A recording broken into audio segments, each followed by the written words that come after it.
Hello guys, this is Doronsmovies, and welcome to the World of Warcraft lore Q&A number 57. Now in this video, I will be answering some of the questions that you guys left in the previous video, and if you'd like to get your questions answered, it's pretty much as it always was. Either send them by the YouTube comment section, aka the best way to send them, or send them by the Facebook and Twitter, as I will try to respond to them personally there as well, and if I don't respond to them, I will also feature them in the videos, and if I don't respond to them at all, just send them over again after the Q&A, and I'll see if I can include it in the next video. So you can probably already tell my voice is like really weird right now, and that's mostly because I'm sick. And that's kind of the same reason why I haven't really made any videos in the past like 5-6 days. Because like I had like a fever and everything, my nose is like completely stuffed right now, so my voice is, I'm guessing it's really nasally right now. So it's pretty weird. I'm sorry for the voice quality, I really can't do anything about that, so I just wanted to get a video out.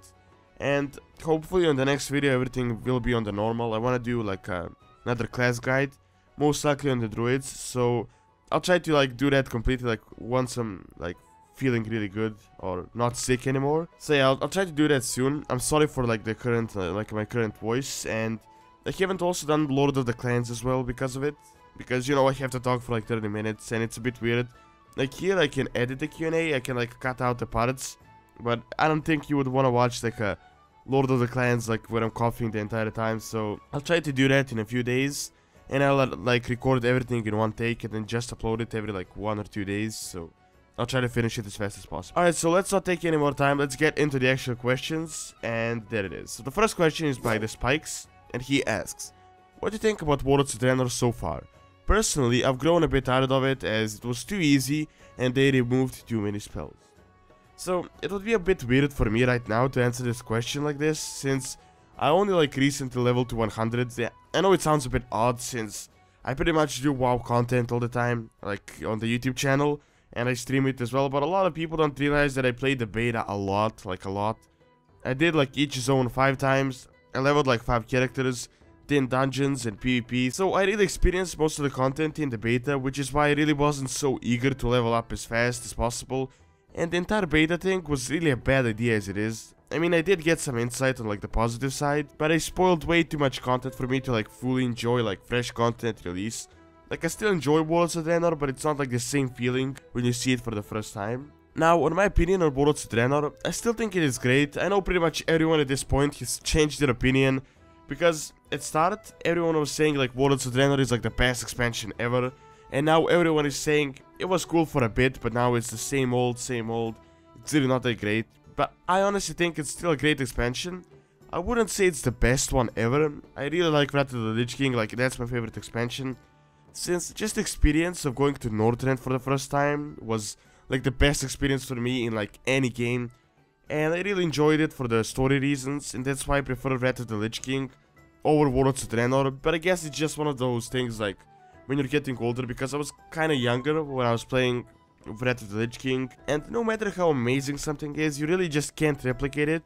Like you can't just replicate that feeling like when you're younger playing video games, since right now there's just so much stuff, so many games and everything, and I don't think really there is anything that is like completely fresh or completely new, so it kinda ruins the expansion. You just can't experience it in the same way as when you're younger. But I guess that just on my personal side, I really just can't judge expansion by that. But I can definitely see why people aren't really liking Warlords of Draenor right now, and that's mostly because really there isn't any crazy amount of new content, and a lot of it just revolves around the daily routine, like doing the dungeons, the raids, and the garrison tasks. But I still think stuff will change in the future patches, maybe not in like 6.1, but in the future I think there will be a lot more fun, and the entire story with the Burning Legion will evolve, and we will see a lot more things of Draenor, and I think that it will kind of keep the expansion in a good light. It might not have started the best, it might have been a good expansion and then they ruined it a bit in beta 6.1, but I think by the end it should be a good expansion. Alright, second question is by Sade Games, and he asks, Lorewise, what is the most powerful class? I know Death Knights are the strongest, Rogues are the most agile and quick, Mages are the most intelligent, maybe, but if the masters of each class were to fight each other in an arena, who would come out on top? So it is a really weird question for me right now, because I don't think it is really defined anywhere, and Blizzard kinda likes to keep everything equal because they don't want players like arguing like who is stronger than who. But in my opinion, I would say the Warlocks and the Death Knights are like the strongest classes out there. I would immediately eliminate the Hunters, the Rogues, and the Warriors, even though like my main is a Warrior, like I always play a Warrior, but a Warrior could barely be a match for anyone that uses any sort of like strong magic, because he doesn't really have any like superpowers or anything like that. But then again, it depends on how strong the actual character is. For example, a Death Knight can take a lot more damage, and he has pretty much infinite stamina, and is definitely stronger than the Warrior. But if he is fighting someone like Orgrim Doomhammer or Grom Hellscream or maybe Andrew Lothar, he would definitely be no match for him if he's just like a regular Death Knight. Now on the other side, Jaina against an average Warlock would be a lot stronger, but if it was actually Gul'dan instead of like your average Warlock, it would be a completely different case. So I honestly think it's mostly just how strong the character is and what he can do. But as I said, classes like the Death Knights are naturally stronger, and Warlock magic is also pretty strong. Alright, next question is by Chris, and he asks, who was Myzrael, and second, what specific race of demons are responsible for corrupting Sargeras? Alright, so I'll answer the second question first because it's pretty simple, and it would be the Net regime mostly, but the use of the word corrupted isn't really to a full extent because they didn't really directly corrupt him, but it's a bit of a long story. I believe I explained it in the Sargeras video, although it's like an old video. Now, on the first question, Myzrael is a corrupting Titanic Watcher. I hope I'm pronouncing it right. I've only read it so far in the game. I haven't really pronounced it. I guess it's Myzrael, or is it Myzrael? I don't know. But pretty much, Myzrael is a corrupted Titanic Watcher from a quest chain in Rati Highlands. And she pretty much pretended to be a princess until you freed her, and then it turns out she's one of the Watchers left by the Titans, but she was actually corrupted by the Old Gods. So in the end, she appears in Deepholm uncorrupted, after you defeat her before, and if you didn't, she references to you. And as I said, if you actually did the quest line and freed her, she says like she remembers you, but if you didn't do it, she just says like she was corrupted. But in my opinion, it is an interesting quest line, but there really isn't like too much lore apart from the actual quest line, so I really can't give you all that much like lore on this. There isn't like a book or anything like that, so there really isn't that much information.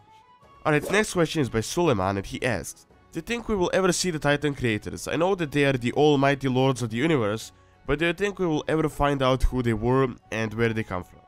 So I definitely think that we will at some point. It's pretty obvious that World of Warcraft won't last forever, like 100 years or anything like that, so I definitely think they will add them to the game at some point, since they're so popular in the lore.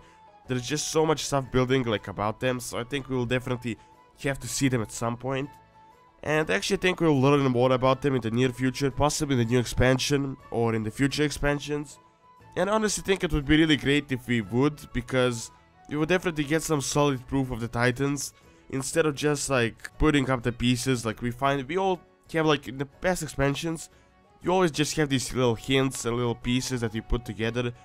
But I really hope like in the future we would actually get some like solid proof, and we will like see them in person and really like know everything about them instead of just like speculating all the time. Alright, and the last question is by Night Eagle 236, and he asks, are the shamans more loners than the rest of the classes? They seem to care a lot about spending time with the elements and the spirits compared to their own races and allies. Well, I would kinda say so, but it kinda really depends on what you mean by loner and which races you're talking about.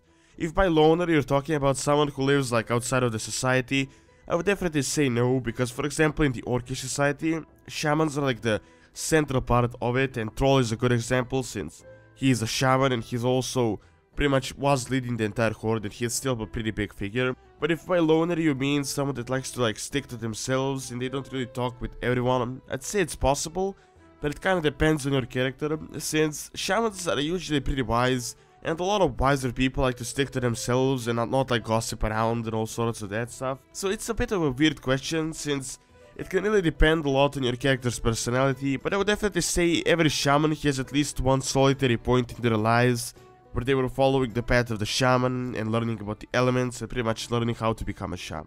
Alright, that is all I have for this Q&A. Thanks a lot for watching. I'm sorry like for my voice, I know it's a bit weird, it's definitely not the same as in the previous videos, but I really wanted to get a video out because I haven't posted anything in about like 5 or 6 days, so I really don't want the channel today out because I'm just sick. So by the next video everything should be fixed, I guess, and I should get the RP guide out in a few days, and finish Lord of the Clans in a few days as well.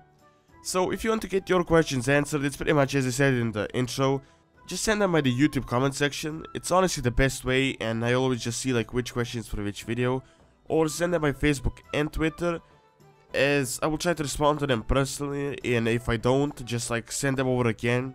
Or if I don't respond to them, I'll feature them in the video, so I'll try to respond to them like either way, so just send them over again. Alright, that's all that is for this video. Thanks a lot for watching, and don't forget to like, favorite and subscribe, as it really helps with the channel and keeps all these videos going. And also check out my Twitch.tv stream, as I will try to get on like a regular schedule, probably by the start of March, once I pretty much have like free time, and I'll try to get like a schedule so I can finally like stream on a schedule, so it will actually help the stream. So thanks a lot for taking the time out of your day to watch this video, and see you next time.